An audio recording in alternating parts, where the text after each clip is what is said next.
Azərbaycan Hava Yollarına məxsus olan Embraer 190 tipli təyyarənin qəzaya uğraması hadisəsi ilə bağlı istintaq işləri davam etdirilir. Baş prokurorluq da bununla bağlı məlumat yaydı. Baş prokuror Kamran Əliyevin sözlərinə görə hazırda qarşılıqlı əməkdaşlıq nəticəsində proses təhlil olunur. İstintaq işləri davam etdirilir. Azərbaycan, Qazaxıstan və Rusiya hazırda məsələ ilə bağlı birgə istintaq prosesi ilə bağlı birgə işlər aparırlar və elə Kamran Əliyevin sözlərinə görə onun dediyi kimi də yaxın vaxtlarda hadisənin, prosesin məntiqi nəticəsinin olacağına ümid edilir. Ümumiyyətlə, Azərbaycan Hava Yollarına məxsus olan Embraer 190 tipli təyyarə ötən il dekabrın 24-də Bakı-Grozno reysini həyata keçirərkən Qazaxıstanın Aktau şəhəri yaxınlığında 3 kilometr yaxınlığında qəzaya uğradı. Qəza inişi nəticəsində yəni təyyarədə olan sərnişinlərdən həyatını itirənlər də oldu, yaralananlar da oldu. Ümumilikdə 62 sərnişin və 5 ekipaj üzvü olmaqla yəni bütün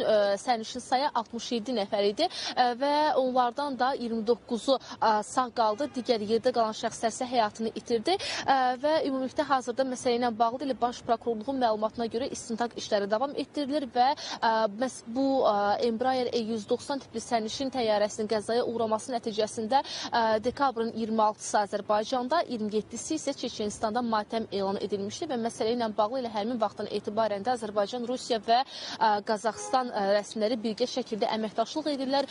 Məsələnin istintaq prosesi ilə bağlı birgə işlər aparırlar və ilkin ehtimallar arasında, yəni təyyarənin qəzaya uğramasının əsas səbəbləri sırasında Rusiyanın hava hücumundan müdafiə sistemlərinin fəaliyyətinin olduğu deyilir, qeyd olunur və onlara məxsus olan, yəni Rusiya hava hücumundan müdafiə sistemi olan Pantsir S tərəfindən vurulduğu qeyd olunur ki, məhz elə bu da yəni avia ekspertlər də bununla bağlı açıqlamalar verirlər ki, təyyarənin üzərində olan kiçik deşiklər məhz həmin artilleriyanın izləridir və elə hazırda da məsələ ilə bağlı işlər davam etdirilir, istintaq işləri davam etdirilir və rəsmi nəticələri olduğu zamanda bununla bağlı əhaliyə, insanlara məlumat veriləcək. Çatdıra biləcəyimiz, yəni Baş Prokurorluğun təqdim etdiyi informasiyalarla bağlı çatdıra biləcəyimiz məlumatlar bu qədər. Söz yerində sizdədir.